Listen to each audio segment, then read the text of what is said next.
So the mothers of Plaza de Mayo started gathering, pick up this symbol, which the origin of this happened in the 70s. You see, most of the people that were kidnapped and killed, they were in their 20s and 30s. 20 and 30 years before the 70s, at least in Argentina, there were no disposable diapers.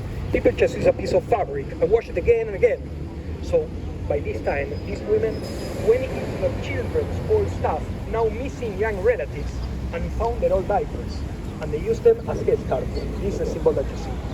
The mothers of Plaza de Mayo thought that they had found a loophole in the rules that the military has set to protest. They started coming here, and only in pairs, not three, in pairs, locking arms and total silence, wearing the headscarves, they started walking, never stopping, always walking around this monument every Thursday, 3 o'clock. In this way, they were not violating any of these ridiculous rules that the dictatorship had imposed, and because they were mothers, they thought they would despair. Of course, they were wrong.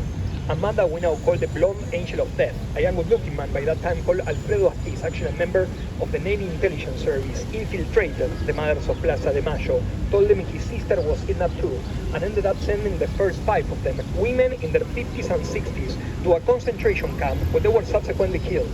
By the way, the method of killing in the area of Buenos Aires was after interrogation and torture, people will be drugged and then thrown alive from planes into the river, the flights of death, they will call them. By now, the physician of the Navy that used to apply the injection he has confessed is in jail in Spain. So after this, yes, he's in jail. So after these first 5 mothers of Plaza de Mayo were killed, the rest of them, they kept on coming here because they were very brave and already lost what was most important for them. So they kept on coming.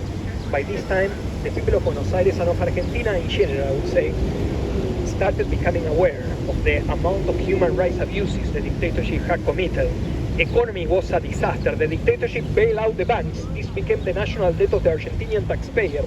So the last attempt to clinch onto power by the dictatorship was the idea of the War of the Malvinas, or as the British called them, the Falklands. I don't know if you have these islands in your mind map. Just a few hundred kilometers off the coast of the Argentinian Patagonia lies these islands that after a brief period of Argentinian sovereignty, they were militarily taken by the British in 1833, and Argentina has always divided them back. It is written in the Constitution, and it is the only thing we all Argentinians agree on, yes? So as you can imagine, this has been used so far several times by governments losing support numbers. They will turn to this to try to unify the people behind them, yes? The dictatorship took this as far as they could. They declared the war, which was a disaster. By that time, Argentina did not have a professional army. We had what we call a mandatory military service, in which every child, every male child between 18 and 19 had to be 1 year in the hands of the army. And everybody knew in this time you will not be taught how to be a soldier, you just have to withstand an incredible amount of abuse. So they send these kids there, 8-year-olds, without proper gear, without proper training.